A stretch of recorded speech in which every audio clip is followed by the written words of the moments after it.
welcome back, everybody. I'm so excited to introduce you to another woman that you should absolutely know. I'm meeting her for the very first time, which always gets me really excited because there's so much that I don't know.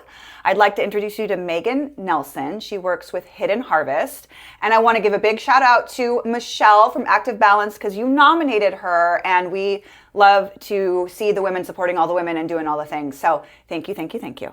Thank you for being here. Thank you for having me. Yeah, so tell us a little bit. I've heard of Hidden Harvest, but just surface level. And I'd love to share a little bit more about that. So talk to us about your role and then what that nonprofit is known for. Yeah.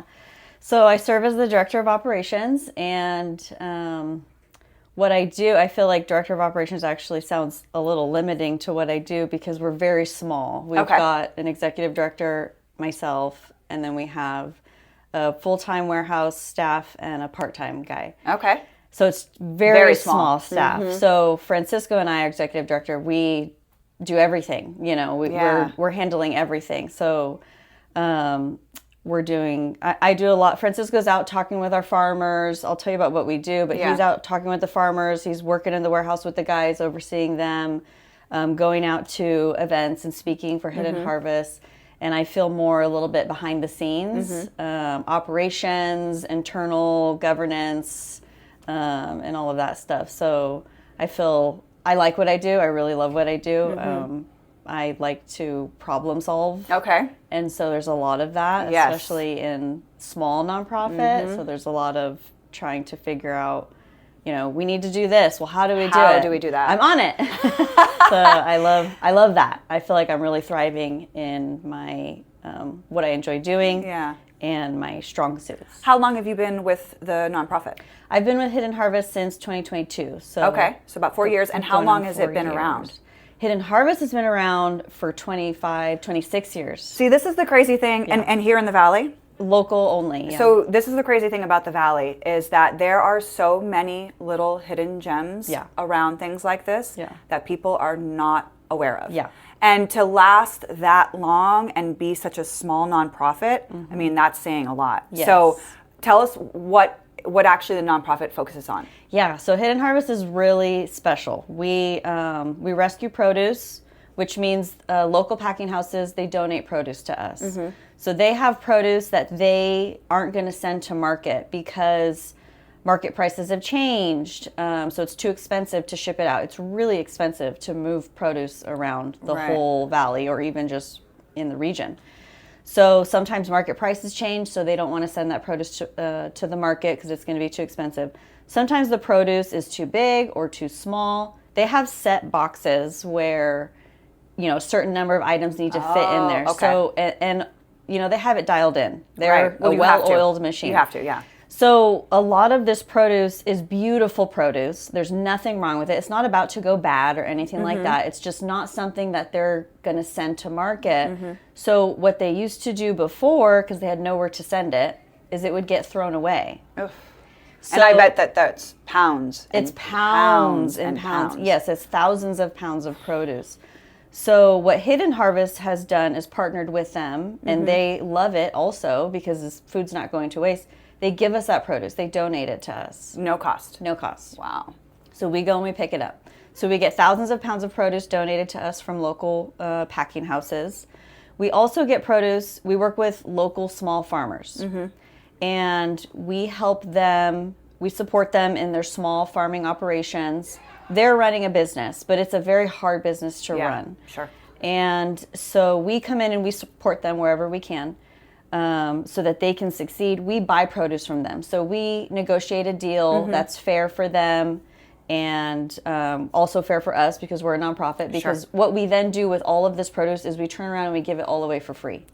Okay. We give it to low-income seniors. We have senior markets across the entire Coachella Valley. I was just going to ask. So this spans east to west. East to west. Okay. We go all the way to Palm Springs. Our senior markets are in Palm Springs, Cathedral City, Rancho Mirage, Indian Wells, La Quinta, Indio, Coachella. When you say senior market, what does that mean? A senior market is where we go. We have a team of volunteers. Our truck with the produce shows up. And we set up, it looks just like a farmer's market. Oh, okay. And the seniors come, so we go to senior centers. We also go to low-income housing communities. and the seniors get to walk up, pick their produce, and be on their way. Okay, so I bet that really feels, because obviously people have a hard time sometimes taking something, something given to them, right? Yeah. I bet that layout helps them to feel very much like, oh, we're just going to the farmer's market. I don't have to feel bad about that or anything like that. That's really cool. Yeah, so the dignity side of it is huge to us at Hidden Harvest. We also have no red tape. We're not checking IDs. There's no qualifications. You don't have to sign up. Okay. You just have to show up. Okay. And we'd love if you bring a reusable bag. Sometimes we have bags. Sure. So we'll share it out. Sure. But yeah, dignity, bringing that to the markets is something that's really huge for us. And all our volunteers are really good at it. So we have a team of volunteers that help us do this. Okay. And that's why we're able to keep our staff so small, because and a lot of these volunteers have been with us for 10, 15, 20 years.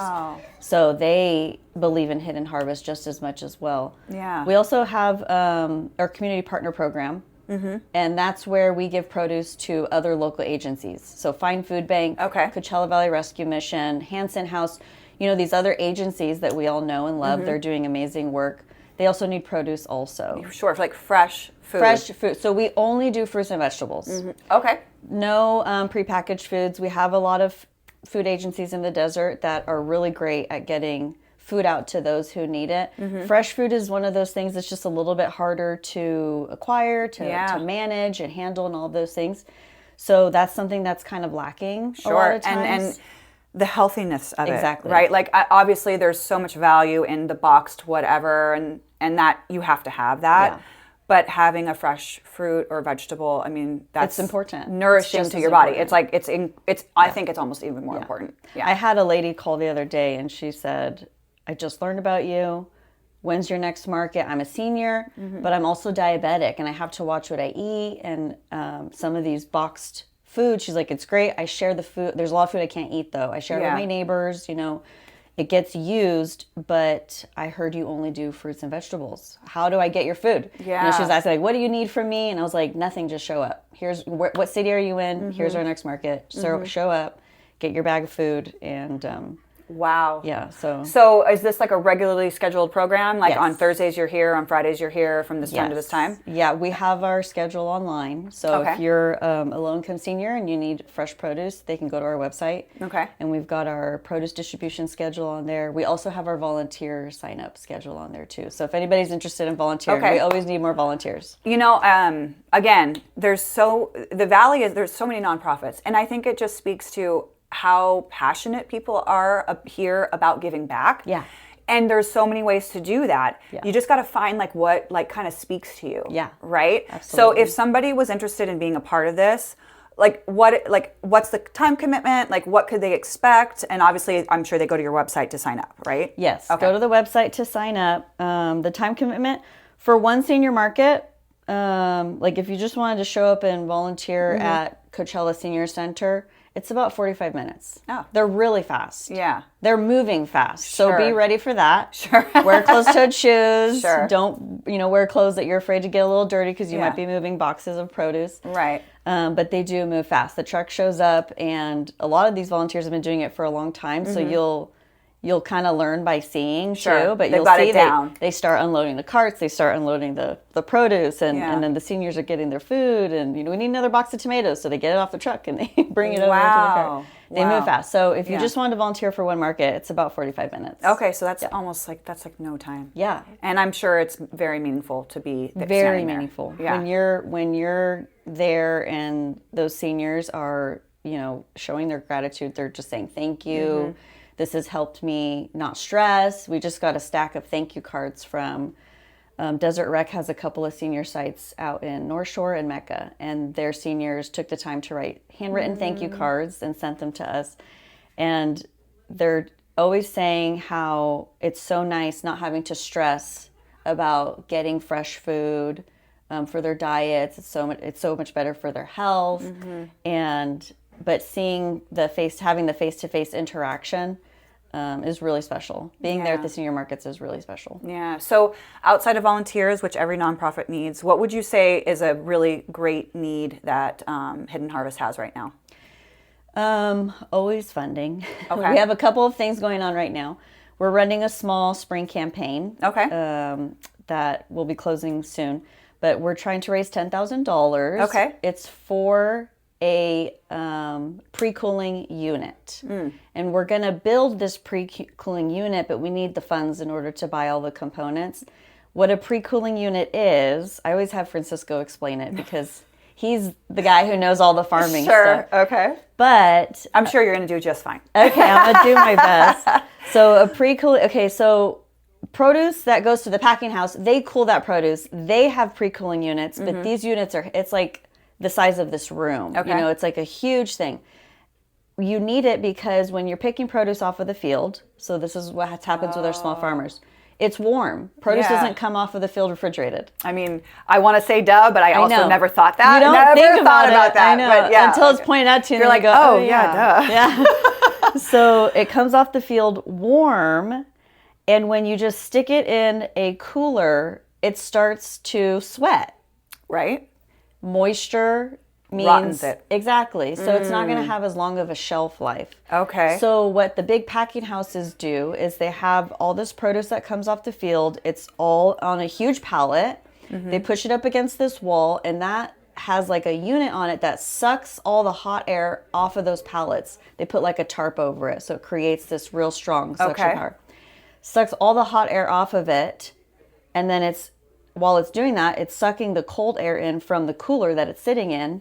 So it's like really quickly circulating out that hot air. Okay, which probably takes care of a lot of the moisture, because the moisture in the cool, now the hot it's and the not cool. going to do the condensation and all of that. Okay. So we're not that large. We have no business having a huge unit like these packing houses do. But we could build one to our scale for about $10,000. Okay. And it would really help with this produce that we're getting off of the field from our small farmers, because that produce is warm. That's freshly picked and coming to our warehouse. And we're always moving produce as quickly as we possibly can.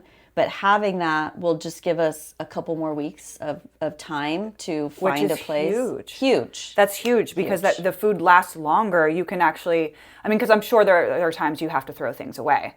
Yeah, so that's another thing that we're very particular about. We're trying to prevent food waste wherever we can. And a lot of the produce, whenever the produce goes bad, we actually have a list of local farmers, families who have livestock. Oh, and they come and they pick up the produce. So it goes to cows, goats. Perfect. Yeah, because livestock. that's also, I mean, many people can't afford to feed their animals with things like that, because, I mean, why would you if you need to feed your family, right? Right. Okay, and what about composting? Is that a thing for that? Yeah, we don't compost. Yeah. We may be composting at our site in the future. Our warehouse is going to undergo some construction here soon. But that is something I think Hidden Harvest has tried to do it in the past. We're not doing it now, but definitely something.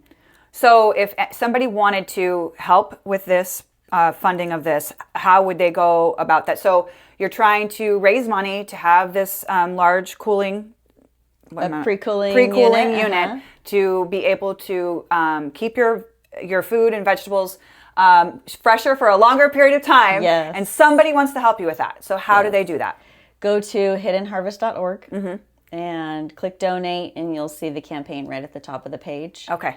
And it shows, that we're trying to raise $10,000 and kind of shows where we're at in our goal. Okay. And we also have a luncheon coming up at the end of this year. Tell everybody. November, yeah. So Thursday, November 19th. Okay. It's our annual luncheon. It's always the Thursday before Thanksgiving. Okay. We sell out every year, and it's over 300 people that show up. It's at Agua Caliente in Rancho Mirage. Okay. But it's a lot of fun. We share annual updates, but there's a fashion show. Oh, fun. There's a silent auction. Okay. There's a raffle. There's a boutique. So a lot of local vendors come and they have their tables out. Oh, well, we have to be, let's keep informed about that, because we'll share it, and then we can maybe come join you. So Absolutely. Okay, so I love this nonprofit. Amazing. I'd love to learn more about it, but I want to hear a little bit about you. Okay. So, so how did you find yourself in this nonprofit role? What did you do before 2022? So before Hidden Harvest, I was working remote, part-time for the family business. And before that, I was working full-time in person.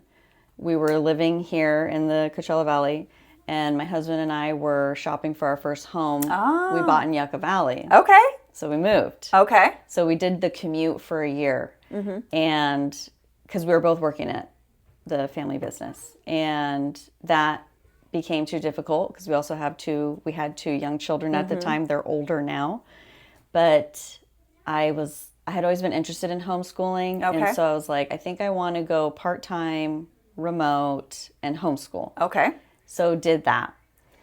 Well, that was great. Homeschooling is amazing. It's been an amazing journey. But also, you know, the bank account was struggling a little bit. Sure. And so I had been sharing that with one of my friends, and she told me about Hidden Harvest. Her mom worked for Hidden Harvest. Okay. Her mom was getting ready to retire and needed to find a replacement. And she's like, it's part-time remote. Oh. So I was like, yeah, I'm totally interested. Right. So that's how it started, as a part-time remote gig for me. And that was the first time I had heard about Hidden Harvest, learned about it, and just fell in love with the organization and its mission and everything. And the organization has gone through so many changes since then. Our founder and executive director at the time, she retired. And so Francisco has been with the company for 20 years. So he is now the executive director. They needed me to fill in some other roles. It just kind of was like, we need someone to do this, we need someone to do that. And it's like, I can do that. I can do that. I can do that. So were there parallels with your family business? Or may I ask what your family business was? The family business is a small automotive shop. Oh, okay. In Palm Desert. Okay. So not related at all. But what I learned. Business is business. Business is business. And I started with Aussie's right when I graduated high school. And that's your family business? That's the family business. And Aussie's Automotive in Palm Desert. And that was difficult because it was challenging because my dad was my boss and he wanted me to figure out everything. And I'm 18 years old, like, I don't know how to do any of this. So, but what I learned was that you can learn how to do anything. And I feel like I'm really good at using my resources. I'm a resource girl. Well, you said earlier you're a problem solver. Yes. So that's like, how do I figure it out? Yes. And that's something that you're either good at and like to do, or you don't. Yeah.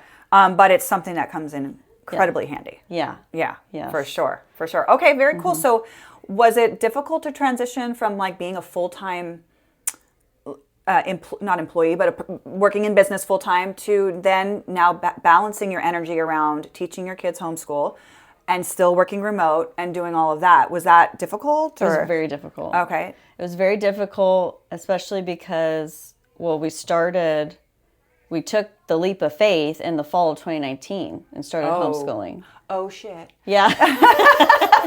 Yeah. Before we knew what was going to happen. Before we knew, before it really hit the fan. Wow. So that was nice in a sense that we had settled in before everything turned chaos. You kind of were ahead of the game on that. A little ahead of the game on that. But then everything shut down. So we were in a new environment, doing a new thing, where you would then start trying to plug into the community of this new thing, homeschooling, but we couldn't do that. So it was very isolating. How old were your kids at the time? Oh, shoot. They're 16 and 13 now. Math is not my friend either. So I'm a problem solver, but I need a calculator. And I will solve that problem. I can just imagine everybody's like, 12 and 10. I know. We're like, hold on. Almost minus there. 4. I mean, I don't know. Okay, so, and that's kind of like, they were young. But also old enough to like want to be with their friends. Yes, they because that's kind of like friends. That age. Yeah. Okay, so that I can imagine was super isolating. It was very isolating, very difficult. I had great friends who would come and hang out, you know, when we could do that eventually. And so that was nice, but we had moved away. You know, we'd moved 45 minutes away. 45 minutes, from family, from friends, so it wasn't very convenient. But we got through it. Yeah. And we never regretted moving. Yeah, it's funny because this is kind of random, but I want to make a point around it. So yesterday I got this text from some girlfriends of mine, and they were like, oh my God, do you remember this Zoom that we did during COVID? Oh my gosh. Those were fun. And they're like, it's a recording, and it's like at the time it was like, okay, well, we can't even like talk about meeting anywhere. Because initially when we first started, it was like, you're not going to be that person, like, right? Yeah. So I'm just imagining in that moment, like it was so new. And at the time it was like, no, like nobody knew what to do. And we really shouldn't be getting together. And it was so crazy to like go back to that Zoom, and there's like 4 of us on there. Oh my gosh. And we're talking about it. And I was like thinking about it. I was like, man, I wish there was more like recordings of those types of meetings during really that special, time. Yeah, that you can go back and see that. Because we're going off of memory, but I feel like a lot of things we've already kind of like pushed aside, whether like to like save our own mental selves, right? Or just because it's been so long you just kind of forget. I mean, and it was. I mean, my one girlfriend was making masks. And we were making this joke that we would meet in the parking lot, and she would create these masks that had a hole for a straw, so we could all have cocktails. And it was just so funny. But like, again, being 10 and 12, like, you have almost, I mean, you're like, my mom needs to take me, and my mom's not going to let me, I could just, it's a lot. It was a lot. And they did good. Thankfully, they're like, outdoor girlies, and so they were hanging out in the yard a lot, in the dirt. But that's what desert kids do. 100%. You love playing in the dirt, 100%. and so they loved our yard and had a good time. We made the best of it, and eventually, things started to open up again, and we got involved with sports and So are you still homeschooling them? Yeah, so my 16, soon to be 17-year-old, she's finishing her junior year. She just went back to public school this year. Okay. So she'll do her senior year public school also. And my 13, soon to be 14-year-old, she is still homeschooling. She'll finish out her 8th grade year next year, homeschool, and then she wants to go to public school also. Cool. I'm always interested in this because, I've considered myself I was a good student, but if I had to teach something like a subject, it's like you learn it again. You would have to learn it again because you're teaching it. Did you have was that interesting? Yeah. So it's so different than what I thought. Okay. And I regretted waiting because I always was interested in doing it, and I waited because I really thought it was like I was going to have to replicate the classroom environment. I was going to have to be a teacher. And it's really not like that. First of all, you're not dealing with a classroom full of children, so that's a plus. But you have, at least in our situation, we're with a charter homeschool. So we're associated with a school. There's a charter homeschool program. And we have an assigned teacher. So they help us with picking our curriculum and all of that. And a lot of the curriculum is laid out, so it makes it easier. When they're younger, you are having to go through and teach lessons and all of that. But as they get older, they really are able to do that independently. I think, at least for myself, I think back to how I was not a good student. And my kids are such independent learners at way earlier than I ever would. I didn't become an independent learner until I was an adult, and I realized, wait, learning is cool. It's actually fun. It was, homeschooling when I was growing up had such a stigma on it. Yeah. You were like, same. It was like the weird family was homeschooling their kids. That's how we thought about it. But more and more, you hear more and more people doing it because there are so many other ways. Because it was like, how are you going to socialize your kid? But there's so many other ways to do that anymore. So when you say you can pick your curriculum, do you get to, what does that look like? Yeah, so like when you're in public school, you're just there, just whatever it is, what it is. I think that the state chooses for public schools. No, you get to choose like what math curriculum. Do you want to use Common Core, or do you want to use Saxon Math, or there's so many different companies creating math curriculums, science curriculums, so you can shop all of those, and they all have different methods of teaching. So you really can tailor it to your child, their style of learning. You might, if they really like science, you might, get extra for science so they could spend more time doing that if they enjoy it. No, you get to pick and choose each subject and tailor it to the kids. So that's something that I thought was really cool, that I wanted to be able to do for my kids. And I feel like, I always feel like I could have done better, but. But I think that's just like one of those things that we do. Yeah. Like we could have done it better, we could have done it, but I'm sure that they would say it was pretty amazing. Yeah. You know what I mean? Yeah. Well, you said they're independent learners. They are. I Like am really proud of them. Yeah. I am really proud of them. They are great. They're very independent.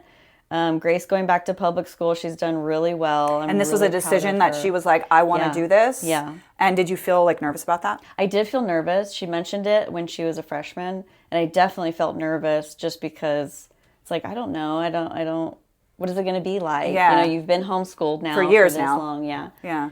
But I just accepted the fact that, like, I'm going to have to trust her. I know she's a good kid. And the same with my second daughter, with Melody, and with Melody, it's going to be easier because I went through that with Grace now, the emotional side of like, okay, no, you're okay. Right. Everything's going to be fine. The oldest always gets that. You know what I mean? And then, very cool. So what is, since you are a girl mom and we are in this world that we're in, I would not want to live in the world of TikTok and all this shit as a teenager. Yeah. What are some things like you really want to impart to them that you think are really important? Don't get wrapped up into, the drama when you're this age. It's so easy because it's like your whole world. Yeah. You're not in the real world yet. Right. And your friends and school and everything going on, that's your entire world. And I always try to just tell them, take everything with a grain of salt. Be careful who you listen to. Don't believe everything you hear, especially from your friends. You guys are all young. Yeah. Misunderstandings happen very easily. Yeah. Or embellishments. But live in the real world too. Don't get sucked into the online world and, get in trouble there because that can be very isolating or polarizing and scary. Yeah, absolutely. So we've tried to keep them off of those things for a long time, but now they both have Instagram. That's it. So okay. I mean, it's like it's kind of all you can do is monitor it and just be aware because it's like when we were kids. I don't know, having a pager first or whatever, like something ridiculous. And you were like, are you sure? Like, who are you calling? Yeah. You're like, I don't know, whatever this number is, you know? And now it's like, well, you're going to have an Instagram because that's the way of it. Yeah. But it's wild. It's wild. It is wild. Yeah. And do you like living in Yucca? I love it. I grew up in a small town too. I grew up in Anza. Okay, nice. So when you talk about playing in the dirt and doing, I'm so grateful for that. Yeah. You know what I mean? Yeah. There's something to be said about growing up playing in the dirt outside. Yeah.